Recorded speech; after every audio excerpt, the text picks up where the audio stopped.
বন্ধু, হ্যাঁ বলো। আমাদের এই বিল্ডিংটার জন্য একজন বিশ্বস্ত লোক দরকার। তা তো অবশ্যই একটা বিশ্বস্ত লোক দরকার। বিশেষ লোক তো সবসময় পাওয়া যায় না। তারপরে দেখি একটা বিশ্বস্ত লোক পালি, সেই দায়িত্বে রেখে দিবানে, তারপর আমরা অন্য ব্যবসার কাজে ব্যস্ত না দুই বন্ধু। ঠিক আছে, এটা করলে ভালো হয়।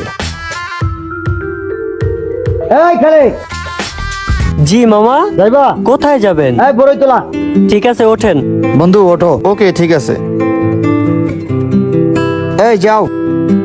দোস্ত, আমাদের এই বিল্ডিংটার জন্য দ্রুত একজন বিশ্বস্ত লোক দরকার। তা তো অবশ্যই দোস্ত, একটা বিশ্বস্ত লোক লাগবে। আর প্লাস যদি ভালো লোক না পাই, তাহলে আমাদের অন্য অন্য ব্যবসার কাজে খুব সমস্যা হয়ে যাবে।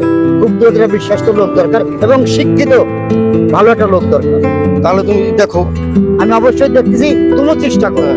ওই সামনে বামে রাখো। এ না মামা, তোমার ভাড়া। মামা, কিছু মনে না করলে একটা কথা জিজ্ঞাসা করি। হ্যাঁ বলো বলো। মামা, আসার পথে আপনারা দুজন কথা বলতেছিলেন, কি জানি আপনাদের একজন লোক লাগবো, বিশ্বস্ত লোক লাগবো। তো মামা, কাজটা কি? বাসার ক্যারেক্টার নাকি দারোয়ান বা বাজার সদাই আনার জন্য? কিসের জন্য মামা? আরে বাবা না, আমরা দুইজন পার্টনার। আচ্ছা যে বিল্ডিং থেকে আমাদের নিয়ে এলে না, হ্যাঁ। এটা আমাদের কোম্পানি, আমাদের বিল্ডিং। আচ্ছা আচ্ছা, এটা হচ্ছে আমাদের আরেকটা সাইড। এই যে এইটা হ্যাঁ, এটা আমাদের সাইড। এখানে আমরা দুই বন্ধু পার্টনার, বিজনেস আচ্ছা। পার্টনার হিসেবে ব্যবসা করি। আচ্ছা এখন আমাদের এটা দেখাশোনা করার জন্য আমাদের বিশ্বস্ত একটা ম্যানেজার দরকার। আর শিক্ষিত মামা, একটা কিছু পোলা মনে দরকার। না করলে একটা কথা হ্যাঁ কই। বলো বলো। মামা, আমি না অনেক শিক্ষিত, বুঝছেন, তবে ভাগ্য খারাপ দেখে আজকে রিক্সা চালাইতাছি। কি বলো? আপনাদের বিল্ডিং আমার একটা কাজ দেওয়া যায় মামা? তুমি শিক্ষিত বলা? জি মামা। তুমি তো লেখাপড়া করছো। মামা, আমি অনার্স কমপ্লিট করছি। দেখছো বন্ধু, শিক্ষিত বলা ও রিক্সা চালাচ্ছে।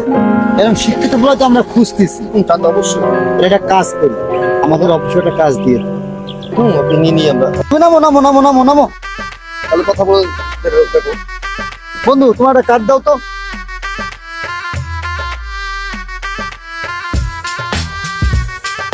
এটা আমাদের অফিসের কার্ড, ঠিক আছে? তুমি আমাদের অফিসের লোকে যোগাযোগ করো। জি জি মামা, যেহেতু জি। তুমি একটা মেধাবী শিক্ষিত ছেলে, তোমার জন্য আমাদের কাছে অনেক কাজ আছে। ঠিক আছে মামা, ঠিক আছে, চিন্তা করো না। ঠিক আছে মামা। আসসালামু আলাইকুম। অবশ্যই যোগাযোগ করো। ঠিক আছে, আল্লাহ আইসো ভাইয়া। হাফেজ, আসসালামু আলাইকুম। আল্লাহ, তোমার কাছে লাখ লাখ শুকরিয়া আদায় করি। এইবার মনে হয় আমার একটা কাজ হইব।